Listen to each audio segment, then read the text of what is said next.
instances of paranormal phenomena have been reported in this desolate place. Events that may reflect the area's tragic past.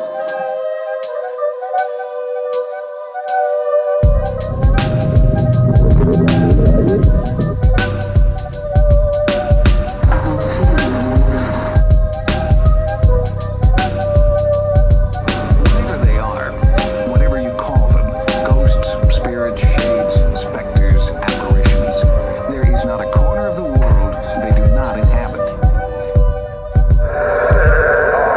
I'm coming through. What's going on, guys? Welcome back to Other Dangerous Podcast, where we talk all things paranormal. I'm Ken James, and this is Jason McKittrick. Hey, folks. And if it can haunt, howl, or dwell in the dark, we want to talk about it. So welcome to episode 39 of Other Dangerous Podcast. This is the only one there's been. No, definitely hasn't been a duplicate. Yeah, nope. This is the only one that we have. And we figured since we do so much talking about it, and we did in the last two episodes, we're going to bring you our thoughts and review of Ghostbusters Afterlife. Oh, yeah. Oh, yeah. But before we get into tonight's topic, I'm going to send it back over to Jay for tonight's jump scare.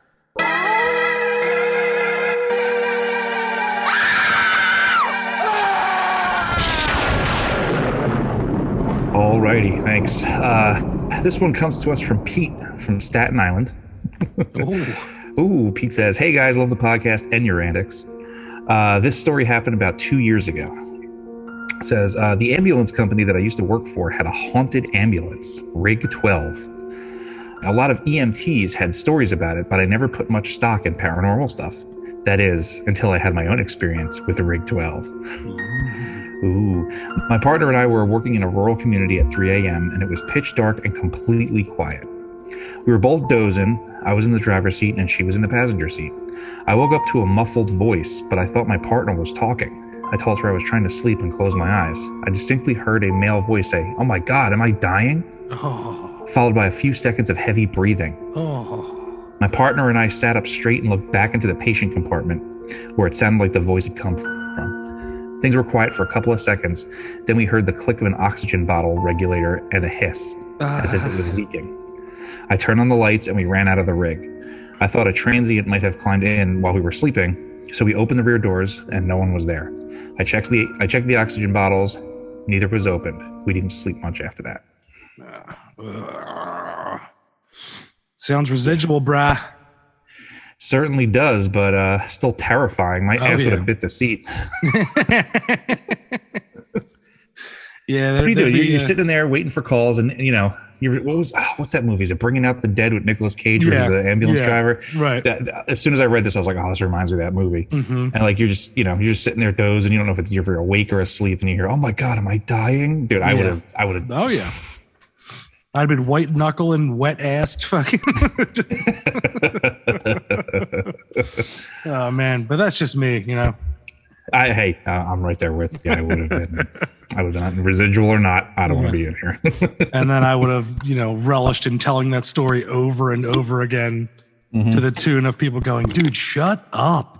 Yeah, seriously. He tells it at EMT parties to try to get laid. He's like, "You want to hear my ghost story in Rig 12?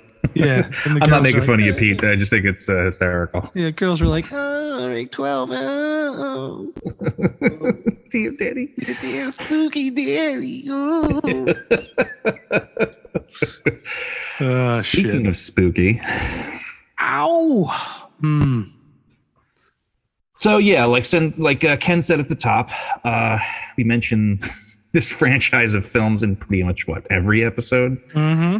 So and this was the next installment to come out. Opinions and all aside, I think we all wanted, and we just wanted this to be a good movie. Right. We all went in there with our expectations. My expectations were, I try to keep them low because, I don't know about you, but my imagination runs wild when I think about this shit. Cause I'm like, at one point I had myself convinced that there was going to be like a Stay Puff, like a giant Stay Puff, like Gozer, like Power Ranger kaiju battle at the end. It's just like, I was like, that's not going to happen. What are you talking about? Yeah, somehow they resurrect Egon's giant body. It's like combined with the Statue of Liberty, and they're dueling out. And all you hear is, Your love. Yeah. Yeah. He whacks it with a giant toaster. Bang. Exactly. You know, which You never know. You never know. which I wouldn't hate. No, I would. Honestly, I would have been fine with that too. Yeah. Yeah. So- But yeah, before we move on to that, like, yeah, so like I wrote my own, like, here's what I would like to see. Like 3 years ago when they announced that, you know, or was it 2 or 3 years ago when they announced that, It was like 2 years ago. Yeah. Jason Reitman, you know, that whole teaser, and like, yeah, it wasn't, you know, it wasn't accurate to what we got, but I mean, I still thought it would have been a cool idea. But most, as long as you keep it centric to like the original Ghostbusters lore, you know, I figured you could do no wrong as long as you keep it within that realm. Yeah, exactly. No, you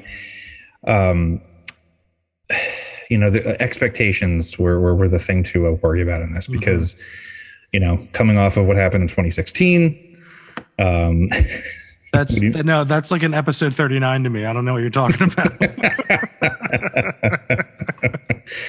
Yeah, but there's still still people that like that movie, and I just don't understand it. But you know, going into this, everyone was excited. We wanted, we hoped for something to be, you know, close to the original 2, and you know, I think everyone was just a little cautious because, you know.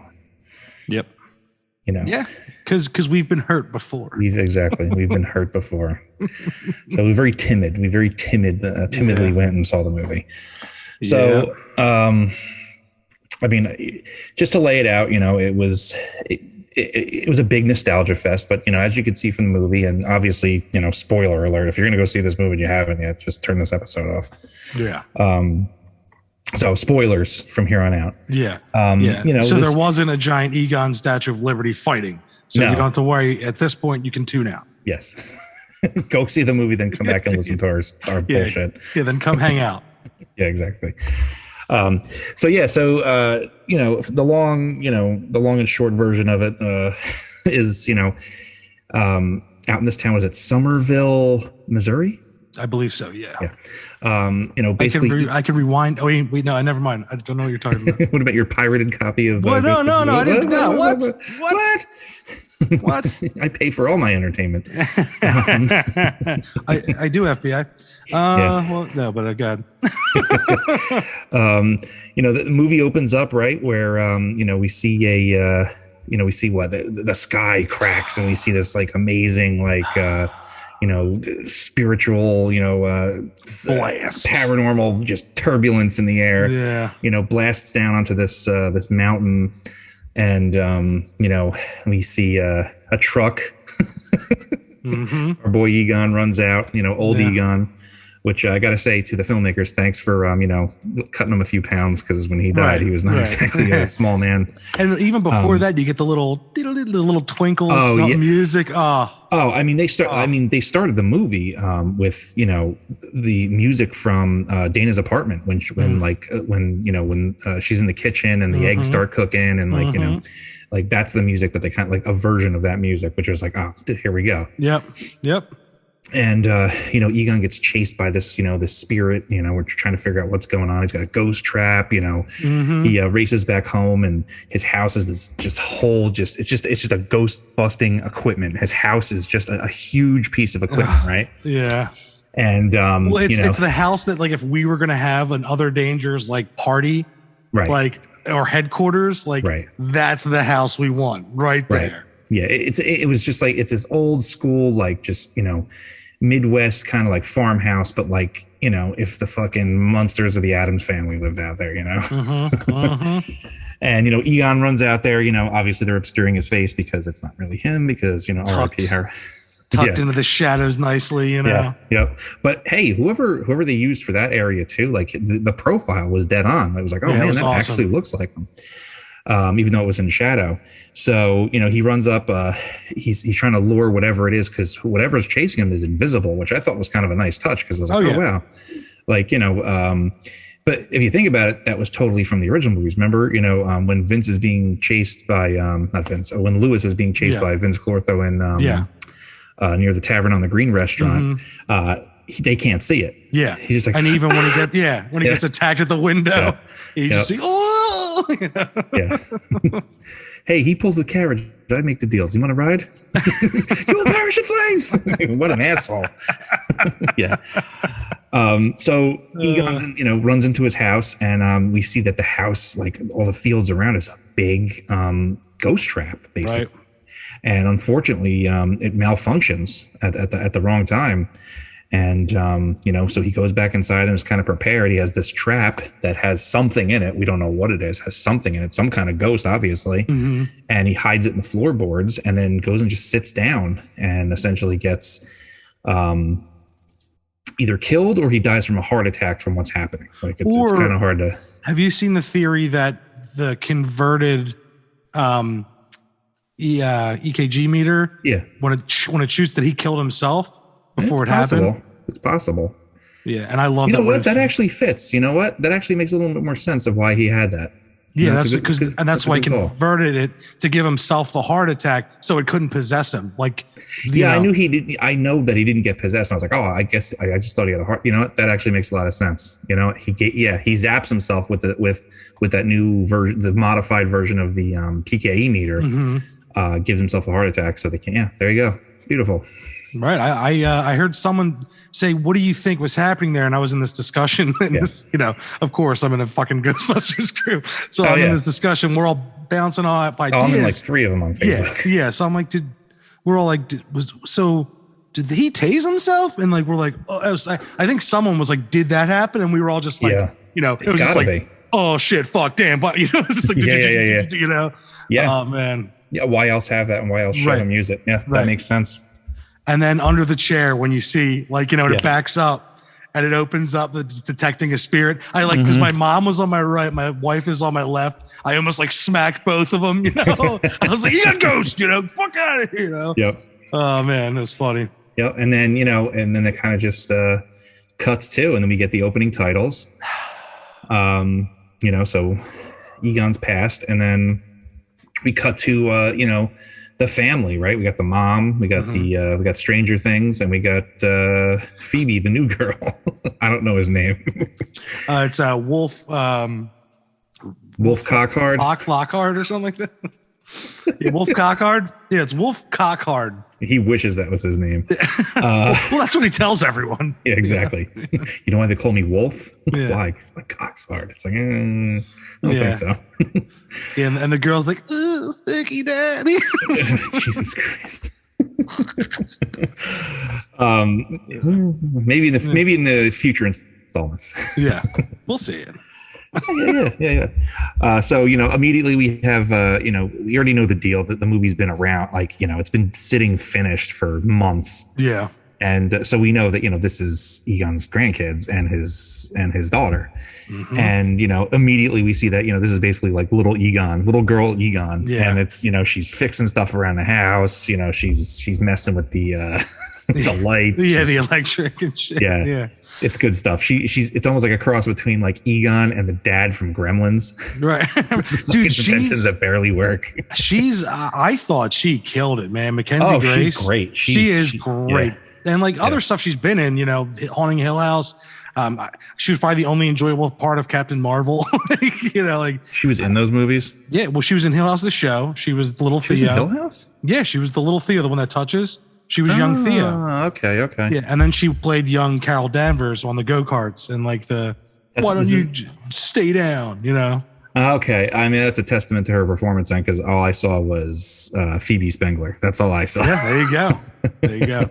Yeah, I thought she murdered it. Oh, dude, she's great. She's great. And when I was seeing the movie, I have 3 daughters, and like their eyes were glued. I was like, oh, finally, they were into it. And Nora, my youngest, who's 7, she was like just into it. Yeah, man. She was like, oh, I was like, perfect. Here we go.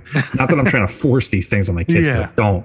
But like I was like, all right, maybe this is an inroad, this is an inroad, because I have this stuff all over the place, and they like Ghostbusters, and Nora will just run around the house just singing. Yeah, hell yeah. Like I'm like, yes, we're in there. But my older 2, they're just like, whatever. Yeah, they're like, shut up, Dad. Or Nora too. Like, shut up.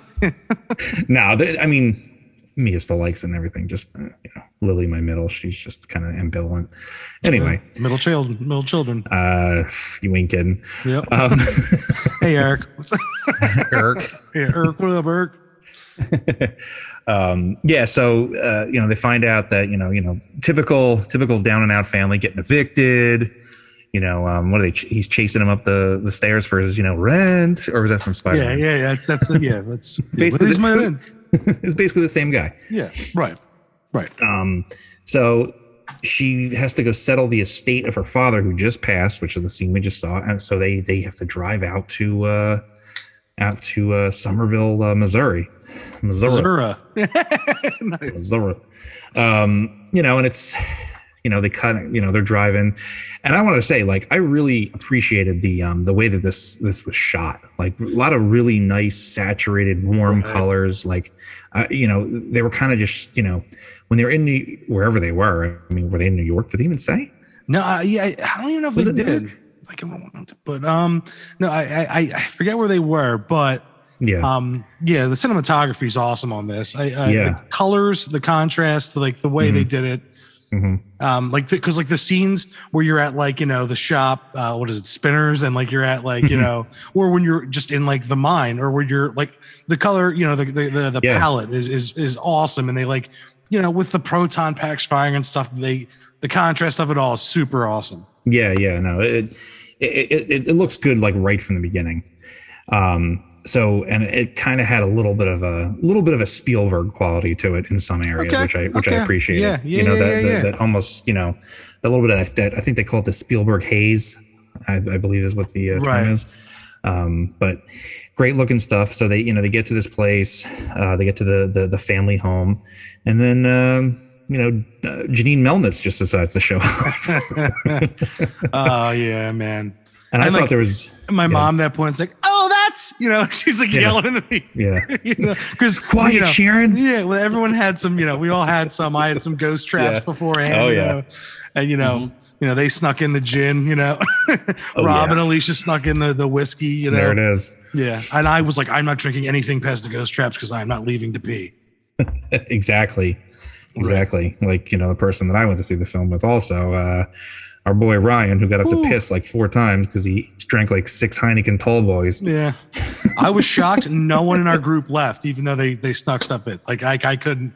I was like, wow, proud. No, I was like, I'm not. I mean, by the time the credits rolled, I was like, hurry up, extra scenes. Like I was same. I was like pinching my tip, running like out of the theater. I was like, get out of the way. I kicked, dude. I kicked the only open stall open, and it's clogged, and it always happens at an AMC, clogged full of dump. And I was just like, I'm going on it. I don't care. You ever get to those points where you have to go so bad, you start getting desperate and you start downgrading how I would totally piss there. And like normally you'd I would never piss. Then you're just like, I'm thinking about it. I'm thinking about pissing on that person's car. It got to the point where I was like, how bad would it be if I went in my pants right? Right. Like I'm going straight home. Right. My wife would understand. My mom would just look at me in embarrassment. Right. My stepdad might be proud. Maybe. I don't know. Revisiting some childhood memories, and then you piss your pants. I mean, and I'm just like, Ghostbusters, mommy. Right. Yeah. So anyway. She makes a little appearance, which, I thought for some reason I thought she was going to be more involved, but then you kind of find out later on she kind of is.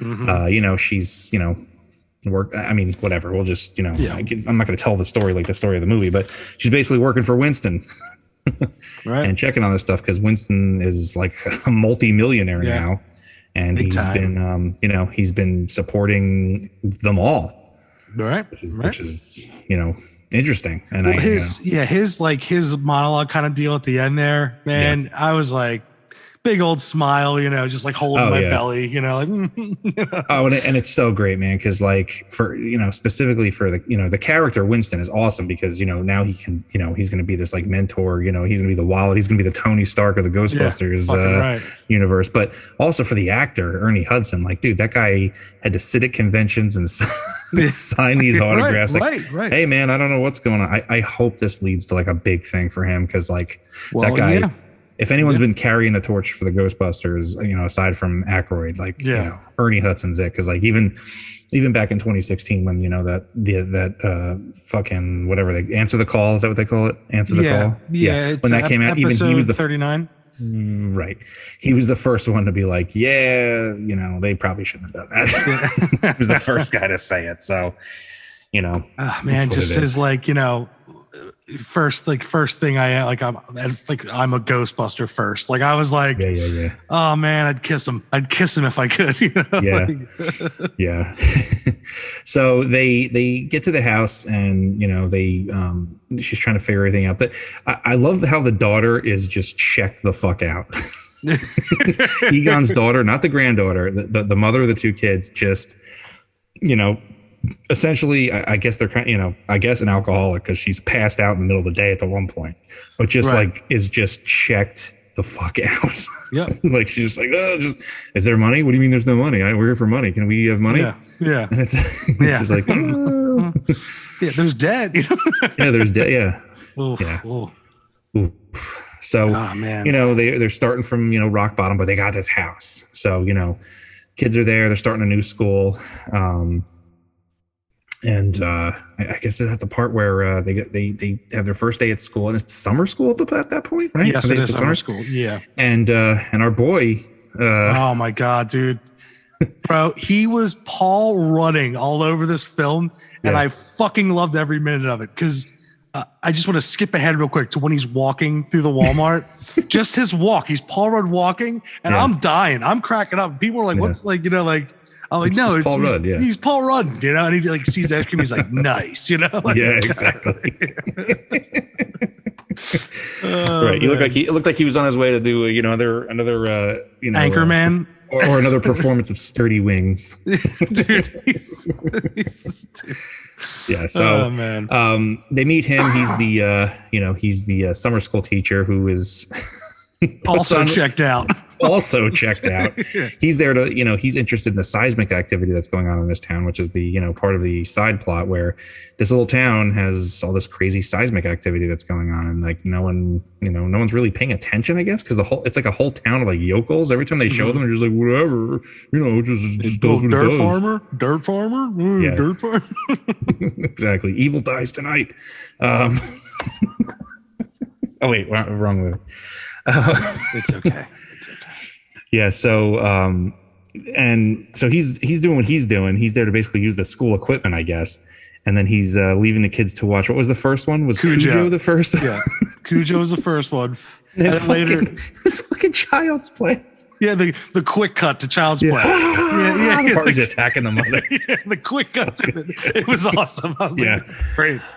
Yeah, very, very funny. But immediately Phoebe is, there.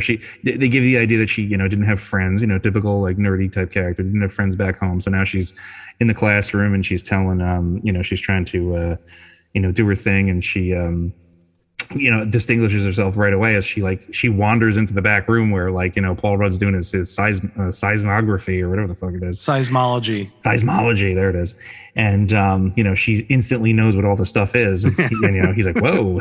So she's showing him all this stuff. He's like, what is he maps out like an equation? She's like, oh, I'm not an idiot. Yeah. Like super genius child. Yeah, right.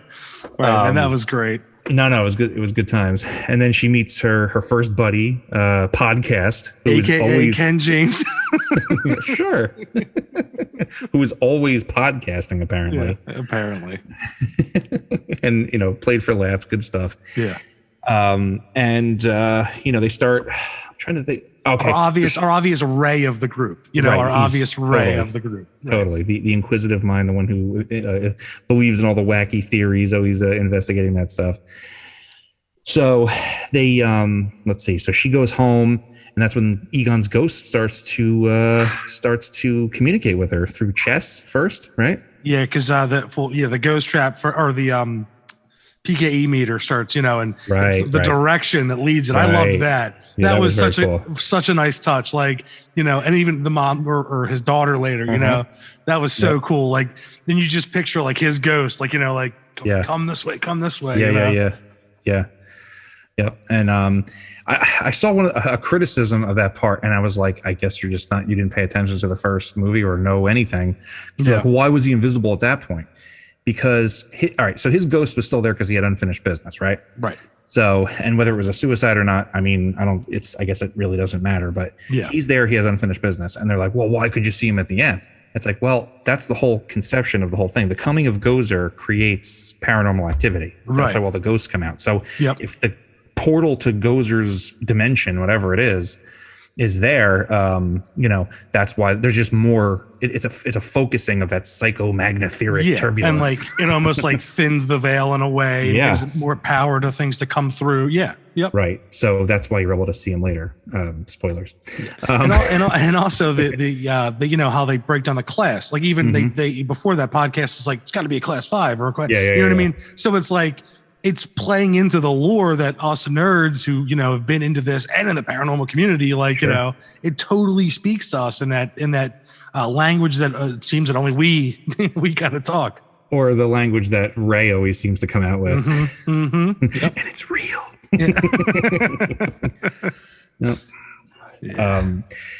So I don't think we, trying to go through the entire movie this way, point by point, but so I guess the next is, Egon's ghost leads her to find the ghost trap, which is under this like puzzle, like mosaic style, like thing under the floorboards. And she finds it and she has no idea what it is, which, I guess that wouldn't be because I think they do a pretty good job downplaying the events of the first one. Like, oh, they're just these scientists that blew the roof off of some building in New York City. Right.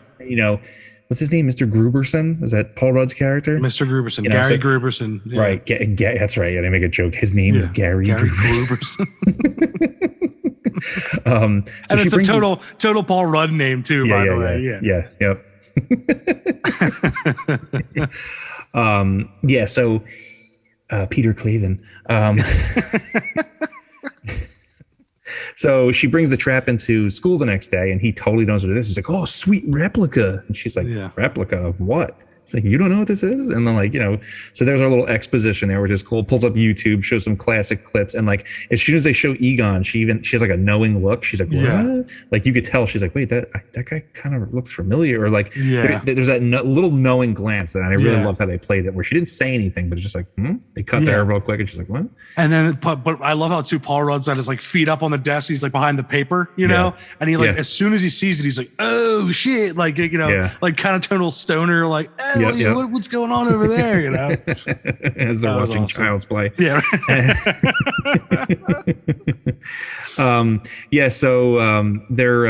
He comes over, he looks at it, he realizes it as a real ghost, ghost trap, because like this little bit of like energy comes out.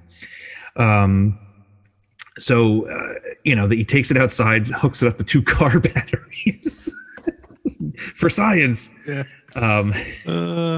And essentially they famous last words. I always wanted to do this. Right. Exactly. At first nothing happens, but then they eventually get it. And then this terror dog spirit kind of pops out, which is, Sentinel terror dog. Yeah. Now I'm still a little, maybe you read some more than I did. I'm a little cloudy on how this whole thing works. Right. Right. So according, we have the old school conception that to open the portal to Gozer, you need the 2. You need the 2. You need Vince Clortho and you need Zool, the gatekeeper and the keymaster. And, they have the ritual and there's all that.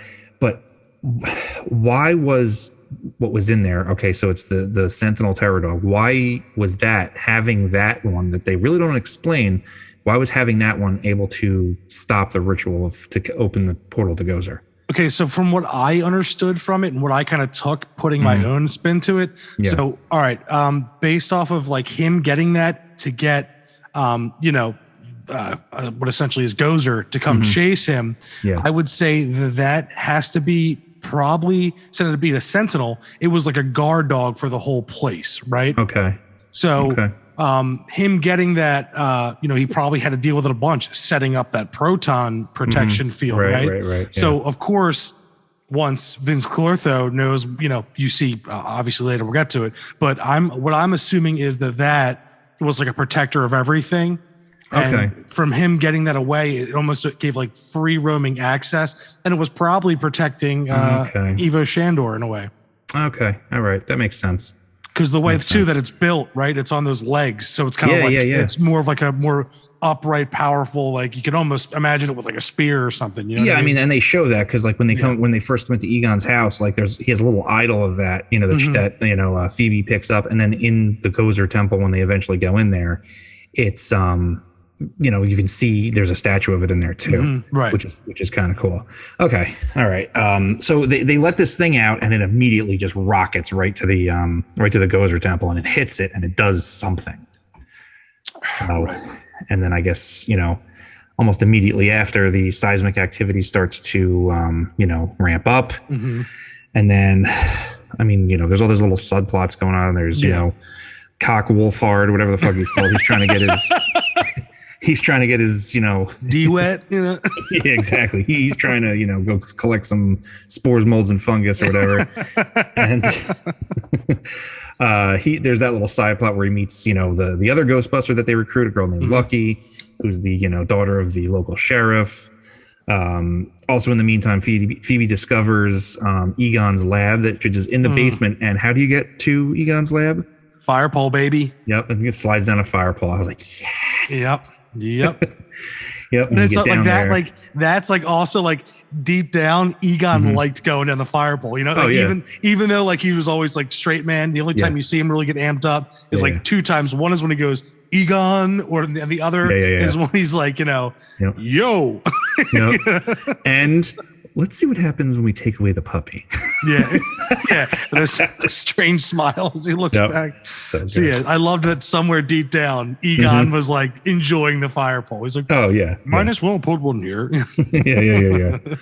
Yep. Yeah. So, God, I mean, there's a bunch. I mean, as the movie goes, like a lot more stuff starts to happen, and like a very like fast pace. But as they go down to the basement and into his lab, and like through like the guidance of Egon's, you know, invisible spirit, she basically is able to repair this proton pack that she finds down there. And then they get that and some goggles, and they go out to basically test the equipment, which is fun because we get to see her, you know, they power it up, and there's like a whole, like, you know, the music plays, and like, you know, that classic sound. Right. And, you know, they're blasting, they set up some bottles on like an old car, and she like blasts it, and she just ruins it. Just everything just gets destroyed. And it's funny. I watched a thing about like the trying to get this movie made and all the other ones. And Jason Reitman said, when he had the first thought of making this movie, he pictured a 12-year-old girl firing a proton pack for the first time. And like that was his first basis. You know what I mean? Like that's the first thing thought. And then it started to kind of evolve who this girl was basically from that. And that's how we kind of built, you know, the story from it. So I think that scene right there, when I literally just watched that after watching that, and I was like, oh, that's a cool visual to kind of build from. Right. So after they, you know, they're experimenting with it and, you know, playing around with the shit, they start hearing, you know, this weird, like growling kind of like talking, mumbling kind of noise. And, you know, cut to, we get to see our new addition to the Ghostbusters family is the whole scene with Muncher, which is really cool, man. I like the way he moves. Like I like his whole like thing. And it's like, you know, this is the new Slimer, basically. Right. And it's interesting because there's been people like, dude, fucking Slimer. There's no Slimer in this movie. I don't want it. There's no Ghostbusters. There's no Slimer. It's like, all right, relax. They're very far away from Slimer. You know what I mean? If he's still out there. Right. That's that. And I read an interview because they were talking to, because people have been asking him questions, Jason Reitman. And he's been, you know, he answers right back. He's like, well, this is in, you know, out in Missouri or wherever they are. Like, this is not, it's not New York City. Like Slimer is not here. This is a ghost that lives out here. Right. Like Slimer just couldn't be here. So I, you know, I respect that. And, you know, I guess it's something that they would, maybe address in a later film or whatever. But at the same time as they're meeting up with Muncher, Cock Wolfhard I don't remember his name. That's his name from now on. Yeah, Stranger Things is attempting to fix the Ecto-1 that is in the barn at the house. And he's having quite a difficult time getting her to turn over. Yeah. And we see a little invisible kind of something fix one of the spark plugs or whatever it is. Yeah, right. And she fires up, and he just gets on the road, man. He's not even on the road, through a cornfield first. Yeah, that I think is going to be kind of in the future become kind of an iconic scene. Yeah, for the sure. The Ecto-1 through the cornfield and the way it's moving. I loved that shot. And hopefully, we get what we want, but that's going to be something, I really do think so. No, I like that. And, kind of like through the guidance of Egon, where it's almost like, his hand is on all of this. He's kind of like bringing them together to essentially these three kids, he meets up with them. They're chasing, so Phoebe and Podcast are chasing Muncher around. They're blasting off the proton pack. I'm losing my mind. Yes, first time she tethers him. And he's like, whoa. And then it's like a cute little ghost. And then he turns around, starts machine gun style, starts spitting all these little pieces of metal and shrapnel at him. So it's cool. Oh shit. Yeah. So, because his thing is he's eats metal, wherever he's at, he's chowing down on some metal. And so he blasts out of the factory where he was, and they're chasing him across town, and they just happen to cross paths with Stranger Things. And he what is his name in the movie? His name in the movie? Oh shit. Oh my God. Cock Wolfhard. Yeah, it's Cock Wolfhard. No, seriously, what is his name? Is it 11? No. Trevor. So Trevor, both our names are better. He pulls up in the Ecto-1, right where Podcast and Phoebe come out, and they're like, whoa, jump in. And she's like, follow that ghost, And so she gets in the back, and almost instinctively or intuitively, I don't know how, it's almost like she kind of has this preternatural knowledge of the stuff. Right. You know what I mean? She just knows what to do. Yeah. And she gets in the Ecto-1 and hits the, accidentally hits this thing. And there's this, now people have seen it 100 times, even in the commercials. There's the gunner seat that's in the Ecto-1 now. Right. And, so, running and gunning now. Right. So they're chasing after Muncher, they're blasting them. Then, as Podcast is fucking around there, he's like, oh, look, there's a trap. And then it's the RC trap, the remote control one. And that's a great addition to the lore, just that on its own. Because it's you have him blasting the ghost, blasting at Muncher, and then you have the RC trap come out, and it's they're chased. It's this allows ghost hunting on the move, right? And which that's is brilliant. That's the coolest thing too, because it's what have they been up to in this time? And then there's that big gap where they weren't even together. So it's at one point they got a little more serious, and they were like, all right, well, we need this and this, and those two things kind of culminated into where they finally landed before disbanding, Right.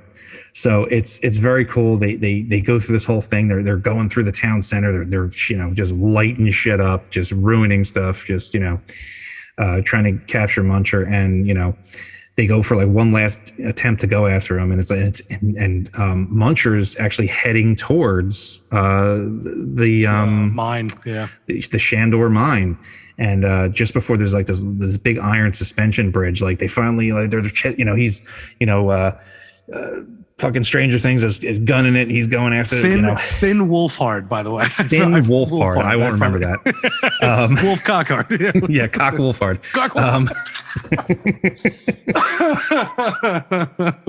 He's gunning the Ecto-1, and they find, and they got the trap going. Phoebe's got Muncher tethered, and they're going. They finally get it all to come together. They trap him, and then the Ecto-1 just to the perfectly Ace Ventura style, like an inch, an inch from the end of the suspension bridge, and it's damn, that was some ghost busting. They pulled it off. First try, and they pulled it off. And it was, oh man! And anyone that has a problem with that, though, it was the first try. I've seen that kind of shit too. No, it's bro, was that a cool fucking scene? You're gonna tell me that's not a cool? That whole sequence from when they're testing the Ecto-1 all the way through to when they finally catch Muncher. That is awesome. That is right. That might be my favorite part of the movie. That is fucking awesome. They killed it there. That's okay, here we go. We've got these are the new Ghostbusters. We got it. Yep. And it's it's some good shit. So yeah, what happens there? They get the cops show up, right? Yeah, they get arrested. They yep. get taken in on their way back. Yeah, on their way back. Right, on the way back. That's right. On the way back, he gets pulled over. He's like, no, yeah. And my favorite part is the one coming up when. So it's after, you know, they're in this cell and he's telling the story about this happened at the mine and all that. And Lucky, she comes out pretending, you know, she's in there and she hits him with the "you're mine and you'll get to," you know, like that was funny. And then their mom shows up and Gary shows up and Gary is kind of just excited, you know, he's not even like, you know, he's kind of, he's like kind of looking like, well, what happened? Yeah. And when the sheriff makes the comment about, first, do I get a phone call? Yeah. Are you going to call? Yeah. That's the only thing I really like rolled my eyes at. I'm like, all right, I get it. Right. And I don't like that actor. That guy's always annoyed me. Yeah. Like, he played the Shocker in in that last one of the Spider-Man movies. Yeah. He was also in Dead Presidents. He was like a lunatic, you know, and all that. He just, I don't know. Something about his acting style annoys me, but, his voice is too deep for his like face. Right. Is his name Bokeem Woodbine, I think his name is. Yeah. And he it's like, he kind of has that like buck tooth, kind of like, you know, kind of. He's got too much swagger. It's like, dude, you've been in 5 movies. Stop it. You're not Denzel. Knock it off. He wishes. He was also in He was in Sopranos. Oh shit. Yeah, he played the I forget the rapper's name. The one that what's his name? Christopher. No. Yeah. Well. Christopher, the one that, damn, I can't remember his name. Wow, this is awful. I'm constantly watching the show. I'm in 2 different subjects. That's the problem. Hesh, his like relative or something. He like screwed him over on like music rights or whatever. Trying to like broker the deal to like get the money back. Anyway, right. That guy. So they hold on to the ghost hunting equipment.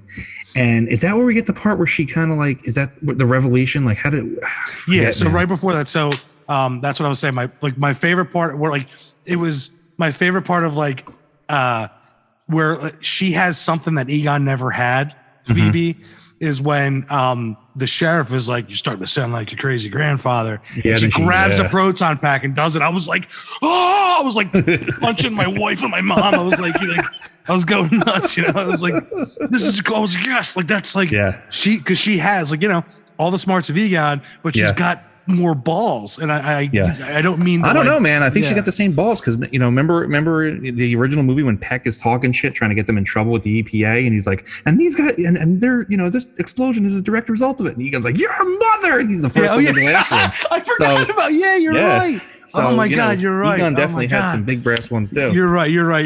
I'm sorry. I didn't know that was no disrespect to Egon. I messed up. Yeah. Harold, wherever you are, I'm sorry. But like to wield a neutrino wand at a sheriff is pretty badass. That got me hyped.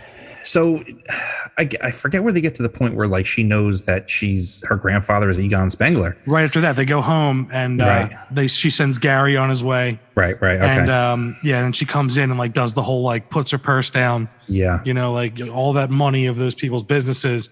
And that's, you know, she's crying and no one's believing her, you know. So she has that moment where she's like, "Why didn't you tell me my grandfather was Egon Spengler?" Yeah, she's like, he was special just like me. And it's like, oh, like already the feels start. It's like, I like how the mom just like, she kind of reminded me like, she's like an 80s movie mom where she's like, she's kind of a shit parent. Yeah. Yeah. Admittedly, she cuts her son's ear in like the opening sequence is like, "You'll be fine." Yeah. You'll be fine. Yeah. Fucking ridiculous. Yeah. So I guess, and then, all right. So after that, it's like, oh, so that's after the date. So then they cut to Walmart, which there's a few issues with that Walmart scene. It is fun as fuck, but I have a few issues with that Walmart scene. I know a few people have already like pointed them out, but I noticed it immediately. Number one, there's nobody in there. Right. How is it an empty Walmart? Like, don't they have to like kick people out of those places because they sleep on the shelves and shit? Yeah. Well, I mean, it is a small town, you know. How many people are in that town? It doesn't matter. Well, if that's where that Walmart was, that place would be fucked up. Like, that place was also very clean. Have you ever seen a clean Walmart? A couple actually. Nice. There's a couple around me. Yeah, a couple around me that are. What was it like for the first week that they were open? No, come on. I'm not going to say that like all the shelves are organized in stock, but they do what they can. No, I know. Yeah. That bugged me that I don't know what they were thinking when they were filming it, but there's nobody in there, which is kind of strange. Like I guess it's late. Is that what they were trying to say? I mean, it's like a late night. Well, is that the whole idea? Yeah, we have some 24-hour Walmarts around us. I mean, I guess it could have been because it was late. They were already after their date. All the bullshit went down at the police station. Okay, so if we're saying this is like 3:00 in the morning, then I guess I could kind of like believe that. So you got, Mr. Rudd's walking in there, he's checking out the products and you get some ice cream. He's like, whoa, awesome, man. Yeah, it's fucking ice cream. So he gets his ice cream and, he's walking around the fucking Walmart shelves. And of course he comes to the shelf with the Stay Puft marshmallows. Mm-hmm. And he noticed that the bag's moving. And if you've seen the trailer, you know what's happening. The mini puffs come out.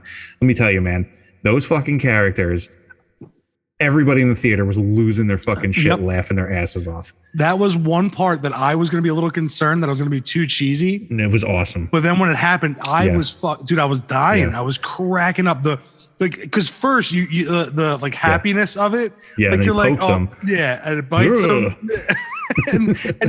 and they're all so happy. And then the first one that like killed me was the first one you see on the umbrella coming down. Yeah. And it's like, like, dude, I fucking lost it. That and then like when they're showing the ones that are like playing on the grill, there's one that's up on the top section of the grill. It's like trying to get his spit to go as long as he can, and he's sucking it back in. Like that one, I was losing my shit. And the one that's like getting all like warm under the piece of chocolate, like my kids were losing their shit. It was fucking hysterical. Yeah, that was great, man. Dude, from like, if you want to talk about from like a money making thing or a marketing kind of thing, they could do like animated shorts, like almost like the Minions with those fucking things, and just like they need to do that. Like, that's hopefully with the Ghost Corps thing, that whole division of media. It's Ivan Reitman and Dan Aykroyd working for Sony, and their only job is to literally find where they can market the symbols in movies. Well, they need to like get on it because I think honestly, we need movies are great. I love movies, but they take too long and they always end up having too many cooks in the kitchen. And it's like, and you can tell that was you could tell that happened with this movie, and we haven't gotten to the part where I think that happened. But they need a series. They need a fucking series, like a Netflix series or something like that, and like give us build these characters out. Don't have us wait 2-3 more years for these movies to like build these characters out. That's what's done these days. The series are like what people want. Like they want 12 hours of content. They don't want just the 2-hour movie. Like you want to like live with these characters. You know what I mean? Mm-hmm. So anyway, so the mini puffs happen. And then when the one gets hit in the blender and the little face just shows up after he gets splatted, I fucking lost it. I was like, Jesus Christ, like these things are awesome. Yeah. So then like Paul Rudd's like, okay, whatever the fuck that was, So then he goes around the corner and then what do we see?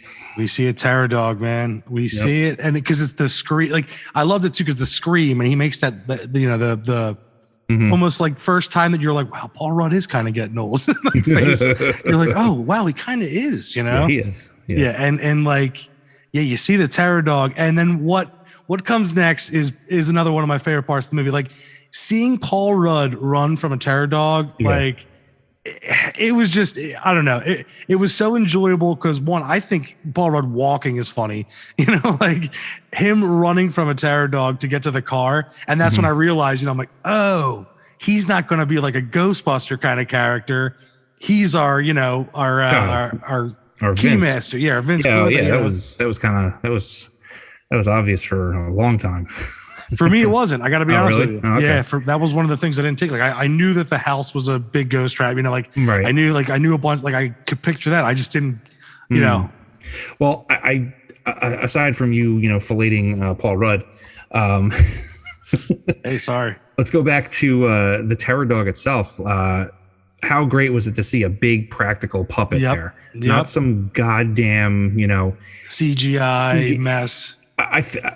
it's pretty great because I think, everyone would have, said for like the last 10, 15 years, well, you got to put some practical in there to make it this, that, and the other. But I got to give it to The Mandalorian for like really spearheading the whole, like, this is how you do practical with some CGI. Yeah. And, and I think that this, they nailed it with the Terror Dogs because they look great. Yeah. Like, holy shit, did they look great. Yes. And, when it's chasing him out and like, they definitely put their money into the CG of this movie. Cause I was listening to a interview with Jason Reitman today, and he was saying that like COVID helped them refine the film, like because it was sitting, they were like, oh, let's go back. And they tweaked a lot of like the CGI, and like it actually helped it look more polished. Right. And because it does, man, everything looks great in this movie. Yeah.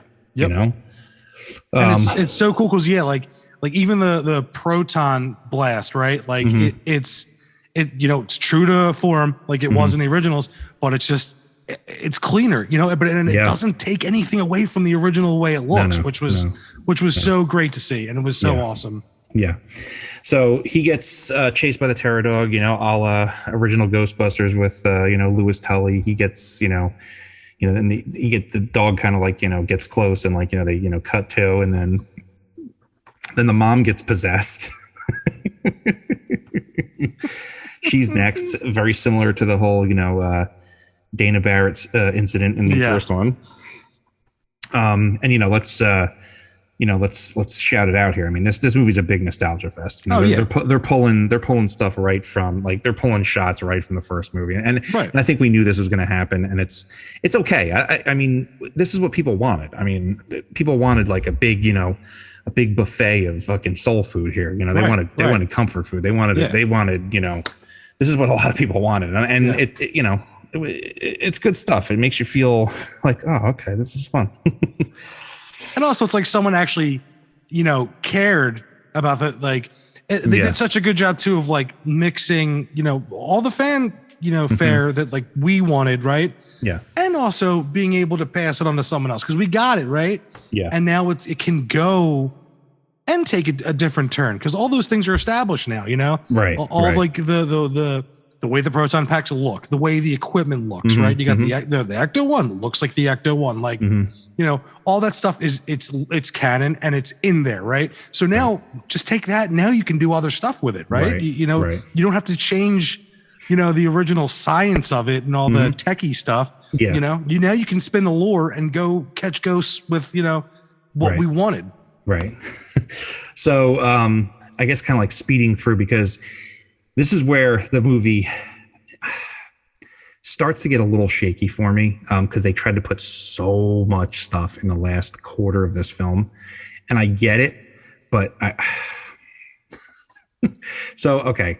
From here on out, they go to the subterranean Gozer temple, right? And they see all this stuff down there with this, this like apocalyptic writing and all this stuff about this happens with these dates or whatever. Okay.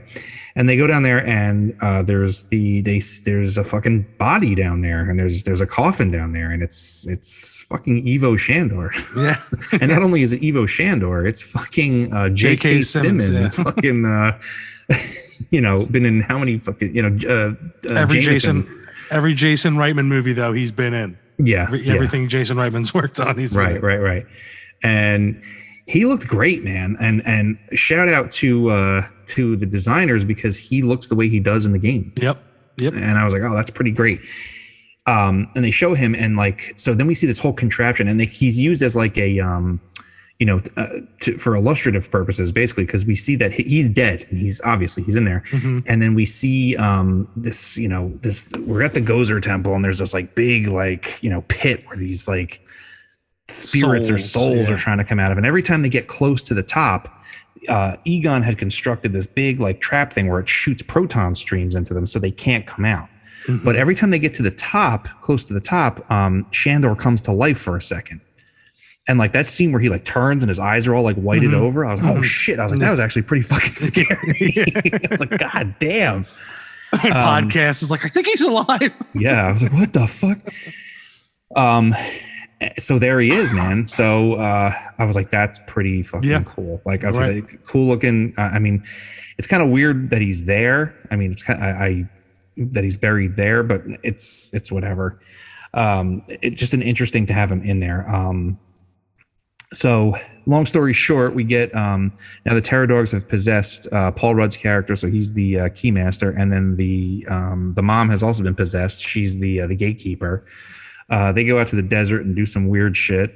They talk to each other in dog at one point. It's like, all right, it's what it is, man. It's today's humor. Because I felt like that was a big Paul Rudd move, though. Like to like, I feel like it's just the influence of Marvel, to be honest. Like the way that they had, like that's. I mean, yeah, Paul Rudd's in fucking Ant-Man. Yeah, but like I feel that was the influence on Marvel on this on any films basically, but specifically on this one because there was more elements of humor than I would say even the original. So just a different type of humor. Yeah, the original not the was just subtle. But not that ridiculous nonsense Saturday Night Live horse shit that they gave us for 2016. They're just like, this is awful. Oh, we don't know what to do. What do you want to do? Have them dance for 5 minutes. It's dance routine. Yeah. Wonderful. Yeah, wonderful, great. Make sure you shoot Stay Puft in the dick when he comes out. Okay, perfect. So the ritual is complete between the two, and so basically the Gozer Temple, after it's rumbling. I was just getting to it. And Paul Rudd, who is now possessed by Vince Clortho, fucks with the 4 proton streams that are keeping the souls at bay, and they're able to come up, and that's when all the shit hits the fan. We should have heard I believe it's magic, but that would have been sick. But that would have been too much, honestly, because it's like everything was just a rehash. But that happens. They shit starts getting crazy, and then the temple like comes to life. Olmec's there. The fucking Terror Dogs come out, and the rock guy from Neverending Story comes out, and the portal to Gozer is open, and she comes out, looking fine, dude. She's I like the new version of her outfit. I was gonna say it's refined, but it looks like teeth almost. Like when I was looking at it, it was like, wow, it almost looks like a white, almost like xenomorph kind of look. Right. Like it had like a very like where in the original it was like bubbles almost, like almost like a very like fairy quality. This was more like bioorganic or like some kind of like sculpted, almost like fossil look to it, which I thought was really cool. Right. And when a lot of people question that, and what I equated it to was this is a subterranean temple, and it has to do with where they came through. So it'd be more rocky and bony as opposed to like the New York airy, flashy, kind of. Or maybe she was just pissed this time, and they said because if she can come out, I mean, not even say she, because they even make the point, which they made in the first one. Gozer's neither. Gozer doesn't have a gender. Gozer is just Gozer. Yeah. So it decides what it wants to come out as every single time. And hey, maybe she's just feeling that look. She's like, I look delicious. This is what I want to do. Sounds good to me. Yeah, right. I'll take it. So she comes out. The Terror Dogs are there. Classic Gozer 2 Terror Dogs kind of thing, which I thought this would have been a really cool point to show us the Sentinel Terror Dog again. I was really pissed off that they didn't use him again, because like, damn, that would have been a new, like, it's there, but they don't really like solidify it in the movie to say, that's a Sentinel Terror Dog. Like, I think it was cut. It probably was, and I know for a fact because I was during the interview I was listening to with him today.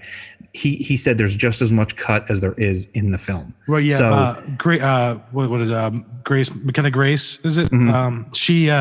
She had an interview and she said the toughest thing I shot was literally her running around. Like she said, one of the coolest scenes they had to cut, and it was her basically running around for 2 hours with the proton pack, and they were like, do you want to use the light one? And she's like, no, that would look weird if I, know what I mean? It has to look like the weight. And she said, it was like digging into her, but she was like firing it around for like ever. So they like cut like 10 minutes or like 5 minutes of her doing that out. I mean, cut to, and maybe it's a cash grab, these are movie companies, but like, we're going to get hit with that ultimate edition at some point. That's like 4 hours long. And I welcome it. And we're going to watch it together. Yes, we are. Speaking of which, Ken and I need to see the film together, which we will do, in a theater. Not next time you come over on. No, I mean, not on wait, Plex. no, I mean, no, wait, no. I meant, no. What? Shut up. There was someone over there that said something. Yeah, I think it was the other episode 39. Wait, no. No, Never mind, I I'm don't sorry. know. Yeah, I no. don't know. You drunken cunt. Yeah, I am. I can't help it. Quote unquote. Oh, boy. Sorry, folks. Inside jokes. Anyway, so there we are. Gozer's out, and they try to run into interference with her. They don't know what to do because it's First time busting. Oh, dude, we totally forgot the fucking Ray conversation. Oh yeah. See, well, we're just two dudes here. Yeah. So rewind a little bit. So the part when we were talking about where Phoebe is, she finds out that she's a Spangler. She's researching the Ghostbusters, and she looks on a YouTube video of the video. We're ready to believe you, and the phone number's on there, and she gives it a call, and amazingly, it's still connected, and it rings into Ray's occult over in New York City. And we're closed. We're closed. Yeah. And then she starts talking, and like he she has some information, and like he starts going into his spiel. And I have a lot of thoughts about this whole scene because there's a couple things in this scene which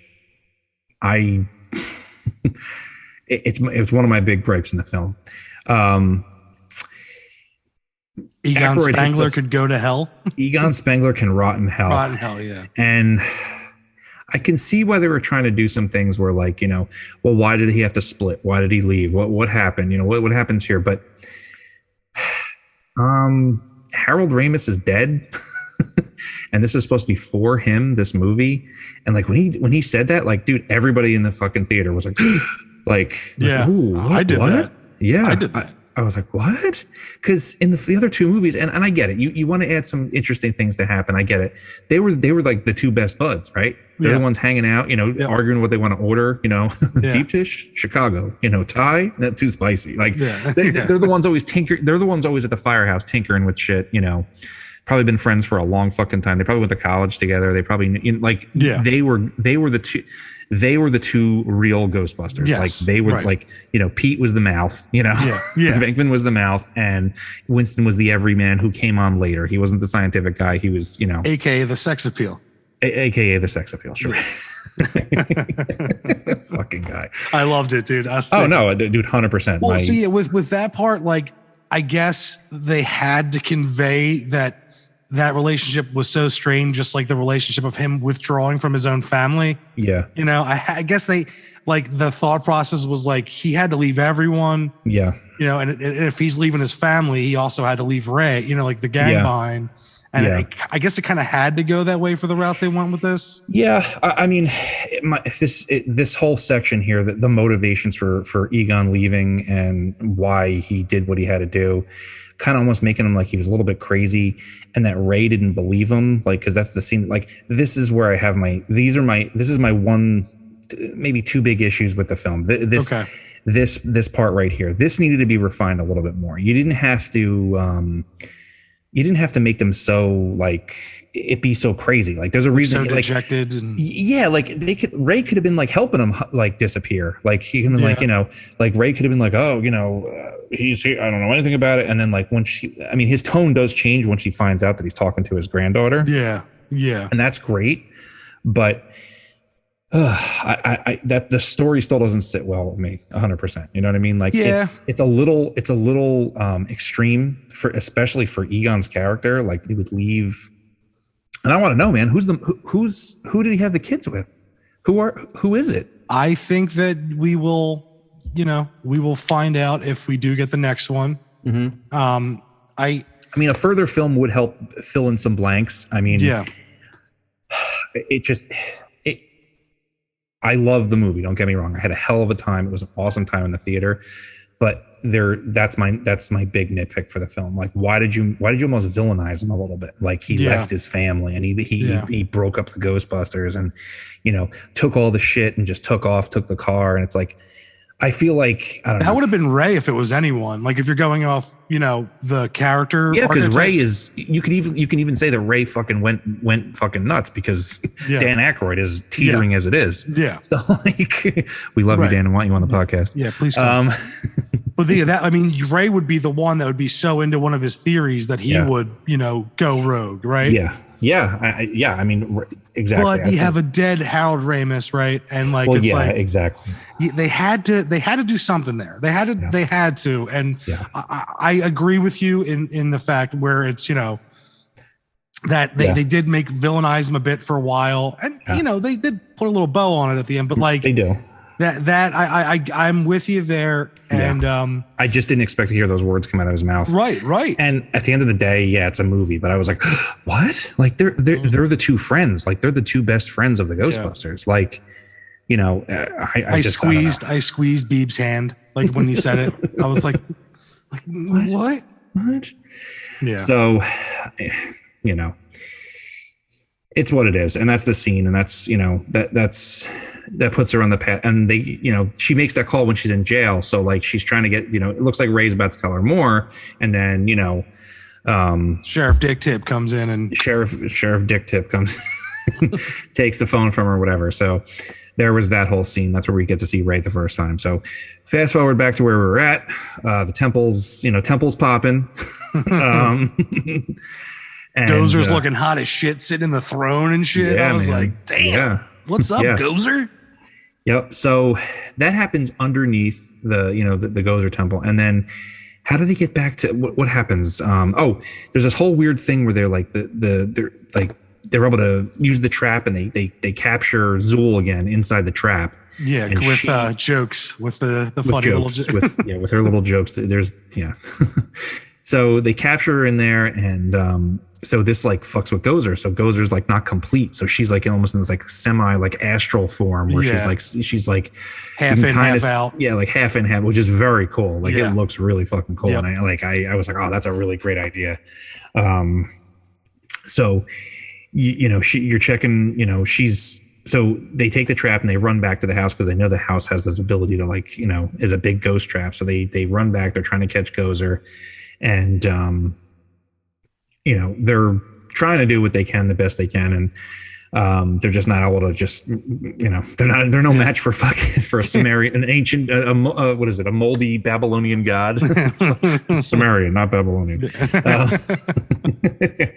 And, so what is it? Like cut to, it looks like everyone's about to get fucked up. And then, the boys show up. Well, before the boys show up, our other boys, the mini puffs show up. Right. And fuck everything up. Yeah, they're little gremlins. They're just fucking with the equipment. Yep. Like the podcast is back there trying to fucking fuck with them. Like he's in the car. They're all that's a great scene. Like, it is a great scene, dude. It's a great scene, and it literally at that point it does the girl McKenna Grace like.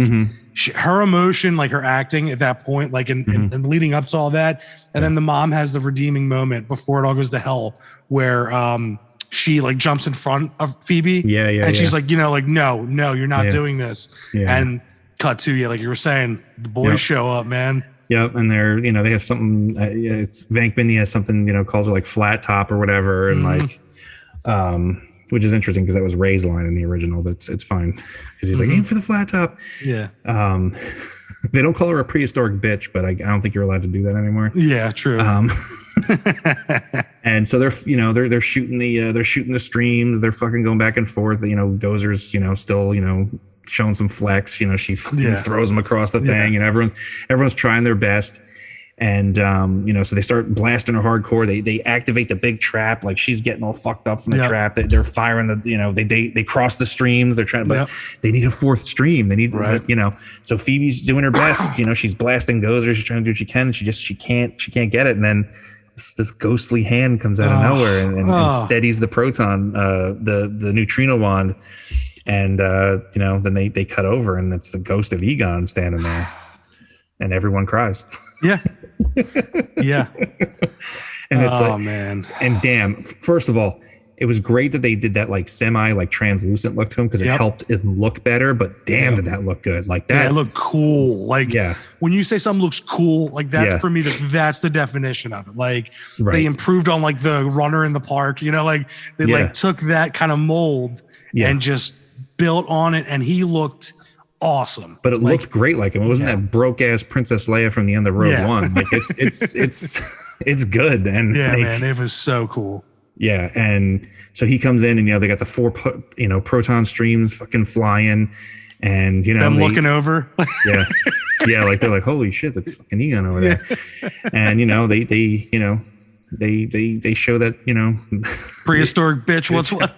How they do shit downtown. They do thing downtown, exactly. This bitch is toast. And and so they blow her up, and then it's cool because they have like it's like a throwback to like when Stay Puft gets fucked up. There's 2 mini puffs like sitting in the dashboard of the Ecto 1, and they get like vaporized, and it's the same face that Stay Puft makes. Yep.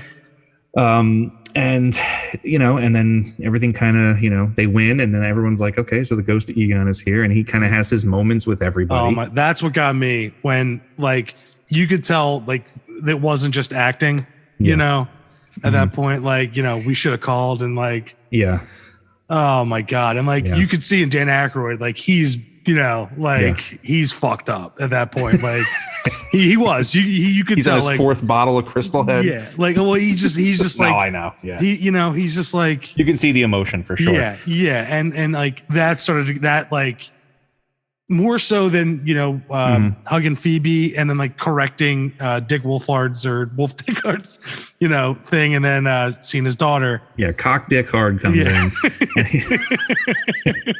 Whatever his name is. Hard Wolf Cox. What's his name? Oh my god. I can't even remember now. We're so far removed.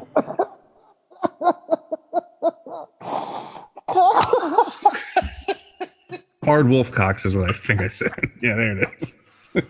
Yeah, right. Ken's turning purple. I'm just stop. I am literally purple right now. Sorry. Oh my god. Ooh, all right, that was good. That was a good one. That's the name of this episode. Yeah, you got me. Hard Wolf Cox. Hard Wolf Cox. Oh shit.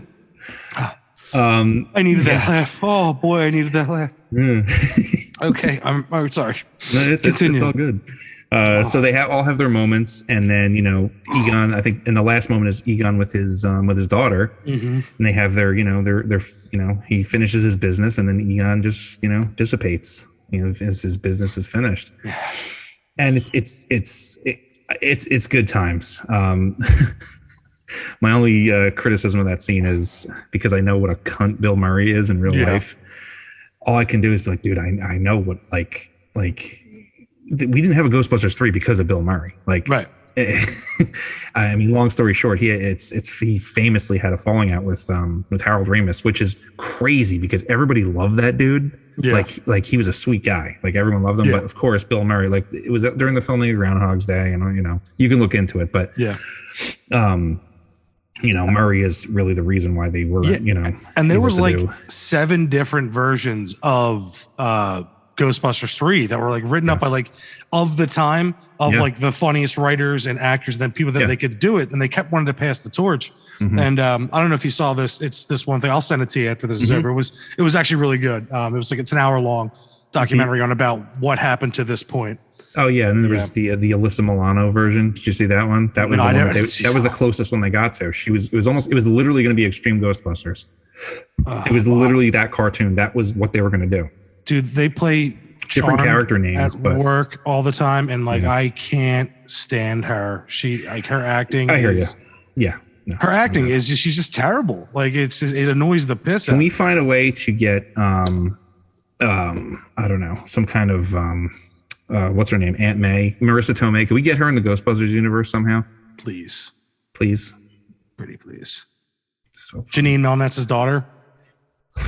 Like Janine Melnitz should have some like competition or something. Right. Or just make her like she's like the she runs the Chicago office, and she's like the main Ghostbuster there, and everyone's just like looking at her like they just.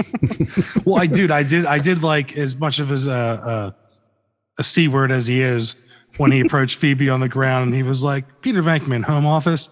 Yeah. I did love that. That was funny. It was funny, but there is no home office at this point. So but that was the joke. You know what I mean? Yeah. Like one of the originals. Instead of saying like, hi, one of the original crew, Bill Murray put his own little, comic twist on that, which it's serviceable. Like that part is serviceable because it's like, okay, I'm trying to make it all happy. And it's just like, anyway, so they all have their moments, everyone kind of, dusts, pats the dust off and, we did it. We made it. We stopped Gozer and everything's good to go.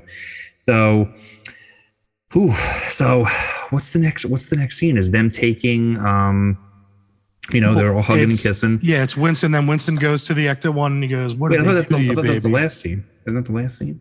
No, that's before they That's go right. That's right. Yeah. They take, right. So I assume that they all go back to New York, right? So like Egon's family, like, all three of them, they go back to New York, I think. I hope they took podcasts of them. Yeah, well, they better have because so at that point, so they have the whole moment, the common moment. Oh, he's like, we're all going to go and drink cocoa. Well, some of us, and then you have Ray talking to podcast, and he's that like, scene is great. He's covered in marshmallows, just like Ray from the first one. Who single-handedly took down a sentient, like that whole thing. And then he's like, you got to be on my podcast. And my wife slaps me in the arm again. Yeah. And you're my subscriber. Yeah, you're my one. And he's like, oh, you really, got your voice in episode 46. And I was dying. I thought that was great. It was funny. Yep. Especially Dan, being a podcaster. Dan, I think we are starting to get our voice. Can you come on and help us? Please, we're only on episode 39 squared. Right. So could you please? We're on 39 1A. Yeah. Okay. Yeah. So that's basically the ending, right? That's we get like the final scenes there. Iconic across the bridge. So takes it back to New York. Winston pulls into the firehouse. Well, that's the very last. Before that, you got the scene with Bill Murray, Venkman and Dana Barrett. That's the mid-credit sequence. I thought the last scene was him. No, because the last scene is Janine and him talking at his office building, isn't it? That's the final after credit sequence. Okay, yeah. So the mid after credit sequence is them doing the from part one. Right. The what am I thinking? Right. And then you mark the cards, of course. Yeah, you have the psychic ability experiment from the original, but it's with Peter and Dana, which apparently they're married. Yeah. They're just it's just a fun little, funny little throwback, little throwback, and it's like, okay, cool. Here's Sigourney Weaver. She definitely is in the film. That's cool that they decided to put her in there. And then you get the deleted scene that they never used, which is interesting. This whole thing with the coin thing, which I don't know if that's going to factor in later. Like it was just a kind of a strange pull that they decided to do. It's this deleted scene from the original Ghostbusters where Janine gives Egon this coin. They both had this coin because in case you don't come back, here's my lucky coin. And he's like, well, what if I don't come back? And I don't know if your lucky coin. She's like, it's okay, I have two. Like, So, could she be the mom? I don't know, man. It's too weird. I don't know. There's a lot of unanswered questions from this movie. There's a lot of open things. There's things that I think that weren't explained enough. But before I get to that, they cut to Janine and she's in like, Winston Worldwide headquarters. And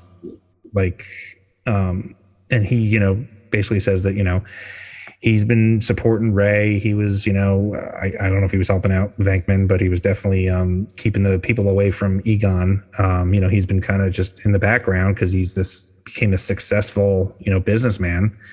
And, they cut to and they show him pulling the Ecto 1 into the old firehouse and, essentially showing that, we're back. We're going to be putting it off. Everything's going to be going back. And then they cut to the containment unit and the fucking red light starts flashing. Yep. So there's something in there. I thought at that moment, like Slimer was going to fly out. I was like, but they didn't do that. And it's fine. It's fine. But that just shows you, goddamn, still in there. Yeah, and I mean, Slimer, with anyone's criticism, like not being there, Slimer's chasing down a hot dog cart in New York somewhere. Like Slimer's not, going to the Midwest. He does not need to be in there. Yeah, and the containment. There's still a lot in that containment unit. Which is interesting that they were. If Egon was so concerned with, all this energy and all these things that are left over, like how could he leave the containment unit? Or at the very end of the day, how could How could Ray Right. leave the containment unit? Well, big continuity error there. Winston says the firehouse was bought and turned into a Starbucks. Okay, so Ray says that. Oh, Ray says that. Yeah, I'm sorry. Ray says that to Phoebe. Yeah. Now, Yeah, I'm sorry. when he says that to her, he's kind of, when he's like ranting a little bit. Talking about the whole neighborhood, I guess. Okay. Well, he's ranting about, he says, oh, it was bought up by some billionaire and it's a Starbucks now. And he's also ranting at that point, and it's before he knows that Phoebe is Spengler's granddaughter. I want to say that's almost like his copy and paste response that he would have given to anyone that called up to and bothered him. Right. You know? Like anyone that would ask him about the Ghostbusters movie in an interview. Right. You know, like, where's Ghostbusters 3? Oh, well, he would give the same kind of, you know. So I think it was him like fed up, and that's like the answer he gave right off the bat. Like, oh, they probably turned it to a Starbucks, just being glib. You know what I mean? Like, just that's what I think. And I like that. I like that a lot. Now, also, the way that he was saying that in a glib way, I think that's also why he came off so strong. Like, oh, Egon Spengler can burn in hell. Because people have probably been asking him about Egon Spengler and where he is for the past 30 years, and he's done answering that question. You're right. So that's the only way I can smooth that over in my mind. Yeah. So. No. I like that. That's definitely a workable. Yeah. You know, like if there is a sequel, and then Ray could have a moment with Phoebe while talking about it, and you know they can expand upon that, right? Yeah. So, you know, I think if he was just giving her like, you know, his boilerplate answer, you know, like, this is what I give everybody who bothers me, and like I'm talking, okay, hey, it's a young girl, you're interested, okay, I'll give you the respect and I will give you an answer, but this is the answer that he gives to everybody. So he does that whole like, you know, like before going into it. So that definitely makes sense. Yeah. But Winston's speech when you know they first go to that scene, and he's talking about you know, Ray was the heart of it all. Yep. You know, Peter kept everything cool. Yep. Egon was what was Egon? Egon was the brain. The brain. And you know, and who were you? I was the sex appeal. And I was like, yeah, like, all right. So I have moments, right? And here's a big thing that a lot of people do. They go, oh, who's your favorite Ghostbuster? I can't say. I can't. Because you have a Ghostbuster for every mood, man. Right. Like, you know, there's. Yeah. And like, I'll be like playing my games and I'll look up at my assortment of like, you know, figures on my wall. Right. And I'm like, like a lot of times I look at Winston, I'm like, I think Winston, because like, you know, we said everyday man, and like, you know, he's great, and he's great in that movie. And then you have like, it's weird, man. It's like there's a Ghostbuster for all seasons. You know what I mean? It's like, absolutely. Because when I was a kid, of course, Venkman was the man. That's who everybody liked. He was the cool guy. And dude, like my sense of humor comes from Peter Venkman. Like the first and the second movies, like it just is. I remember the first time, it was like after we first got married, me and Christina, she'd never seen Ghostbusters 2. And she's like, what? She's like, was looking over at me. She's like, oh, this is where all your shit comes from. And the part he's like laying in the bed. He's like, hello, Dana. She's like, oh, that's you. Like, it's just so. Eddie was a smelly. Yeah, exactly. So. Totally. So, I think we should sleep like this, because if I do this, I might choke on your hair in the night. Yep. So, no, totally. It's how can you pick a favorite one? I mean, what's my favorite? The Ghostbusters. Yeah. Right. Yep. You know. So, and then, you know, as you get older, it's just like, I mean, Ray is probably my fourth favorite, but it's like. But then as you get to, as you know, as time goes on, you know, you watch it a million times. Like, if you think about it, the Ghostbusters is Egon. He built all the shit. He's the one really, like, Ray is into it. He's a true believer, but like, he doesn't have the brain that fucking Egon had. Egon made all the equipment. I mean, Ray probably helped him run tests and scientific tests and probably helped him do all that. But and Ray's kind of like almost in a way the errand dog, like errand boy, like where it's like, go find more, you know, the lore, bring it back, and then we'll workshop it. And look, I love Peter Venkman, but like if it comes down to it, he might be my fourth, to be honest with you, because he's the least Ghostbuster-y one of them all. I mean, because he's there. He's great. He's funny, but like when it comes down to it, like, you know, he's, you know, he probably wouldn't be able to, you know, I don't know, pull the trigger really if you think about it. You know, it's like. He's not doing. He doesn't do. They say it to him a couple times the first one. He's like, "You never studied." Yeah. Like, and he's like the face, right? So he's like he deals with like the people in the front office, and then like when it comes to the law, he's the one. That's where his balls, you know, come in, right? Yeah, when he can. Yeah, if they need the mouth, like he's there. He's the mouth, and he does that very well.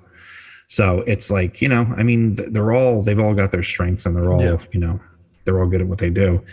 So it's interesting to see where this is going to go from here on out. So, that's the movie, and that's where they left us with all this. And it's, I feel real good about the future, because like, it looks like maybe they're going to give us something like Extreme Ghostbusters, where like you're going to have the two. Because they survived, which I can't believe. I thought they were going to kill them off in this movie. I would have put money that they were going to kill off the rest of the Ghostbusters. You thought they're all going to get ripped in half like Evo Shandor did? That's my second big gripe with this film. Why did they even put him in there? Why?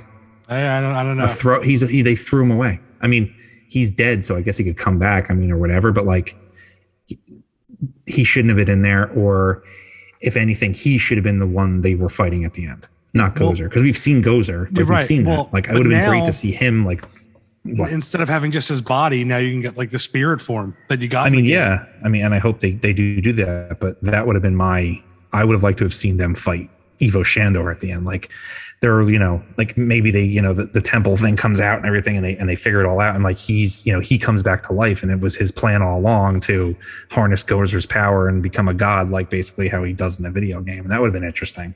Well, maybe that's what they're setting up for. Maybe they are cutting out the game as canon, like it was initially thought. Right. And maybe this is his, had to sacrifice himself to the god during a ritual, something else that he figured out. Right. All I want is, if they're going to, take the game away, it's fine, but just please give us the Ecto 5, that fucking tugboat. We need that in the Ghostbusters lore. Yeah, one of the things that I saw, there was going to be an Ecto 50, which was a rolling containment unit. It was a big Mack truck. Yeah, it was. I'll send you the documentary. It's cool. That's cool. That was, dude, like, we are fucking nerds.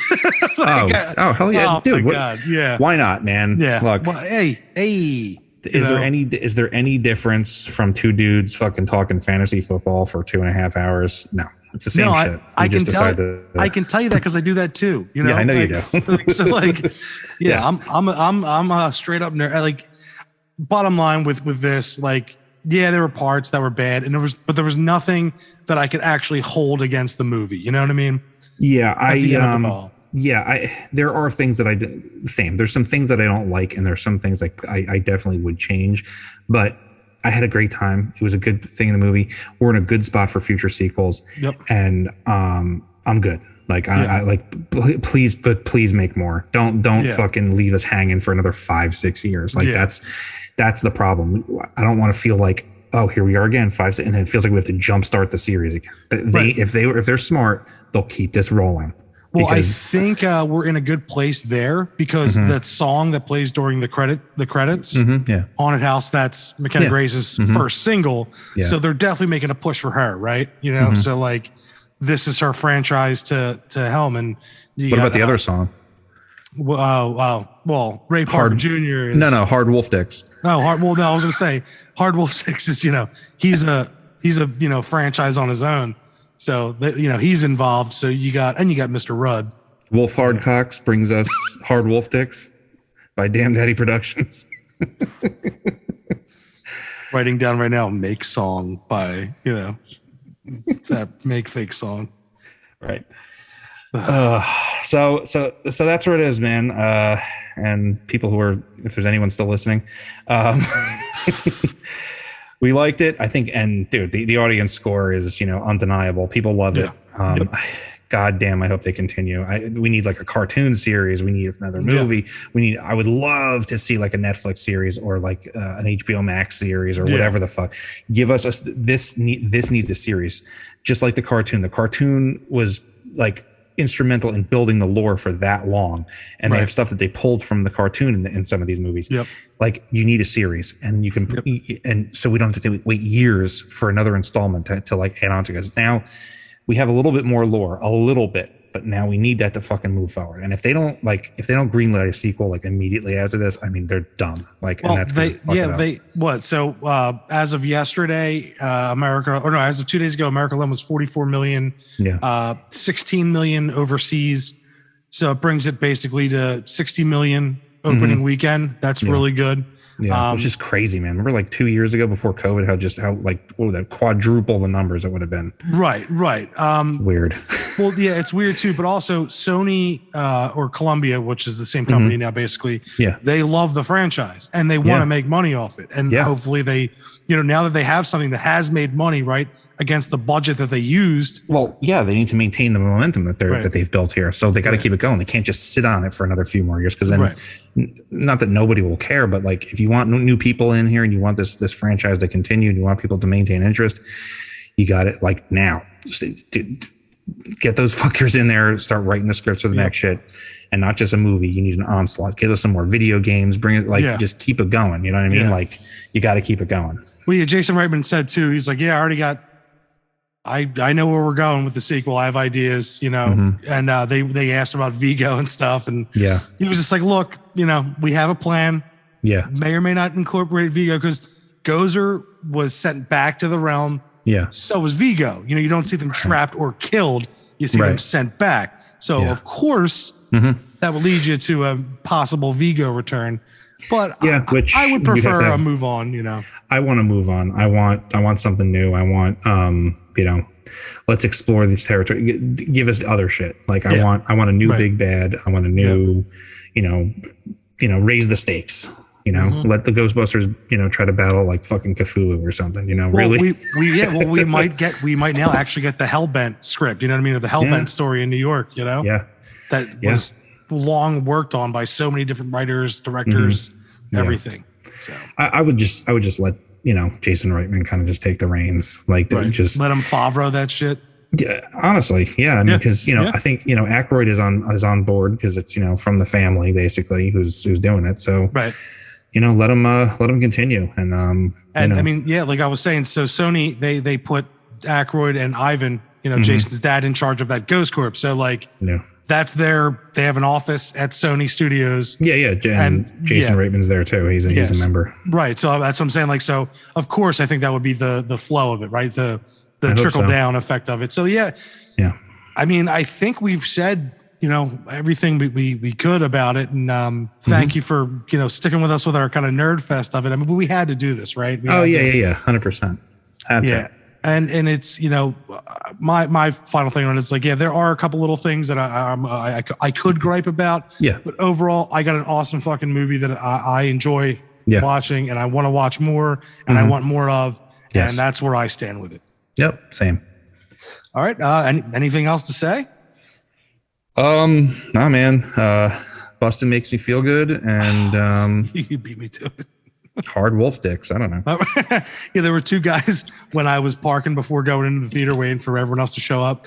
I was like grabbing something out of the back of my car, and I saw two guys full, Ghostbusters regalia, like running up, like they were heading towards, to bust some ghosts, and I was like, Bustin' makes me feel good, boys. And the dude turned around and threw his hand up. I was like, all day. And I was like, that guy's from Philly. I love it.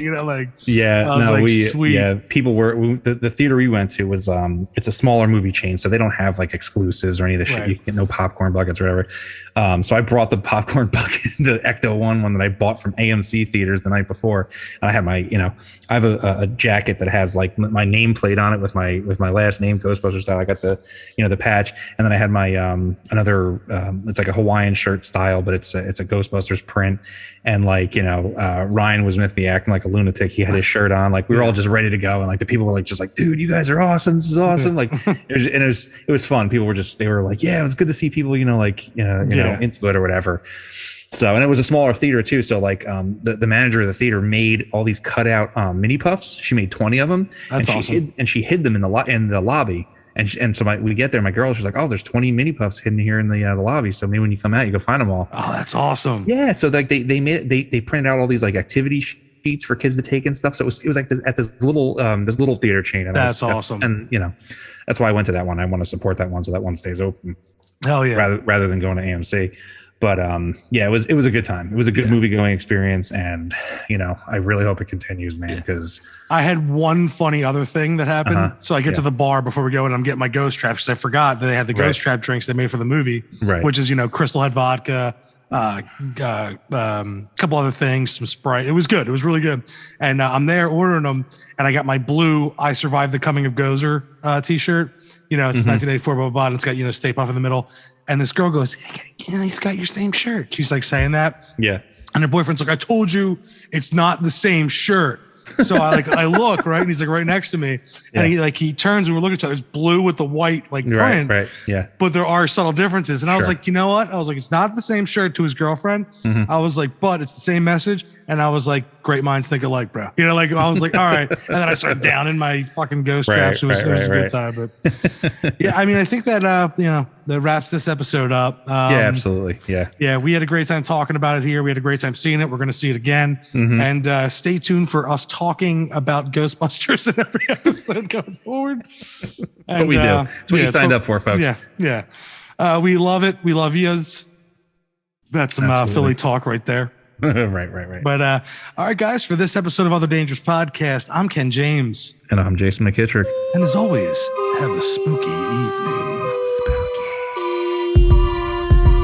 Thank you for listening to Other Dangerous Podcasts. Have you encountered the other dangers? If so, you can email us at otherdangerouspodcast@gmail.com. And if you'd like to have a discussion about the paranormal, you can find us at Other Dangerous Podcast on Facebook and Instagram. There you can find submitted pictures, videos, and artwork from listeners. We are now streaming on YouTube, Spotify, Apple Podcasts, and anywhere else podcasts are streamed. And after listening, please don't forget to like, share, and subscribe so we can continue to bring you the other dangers.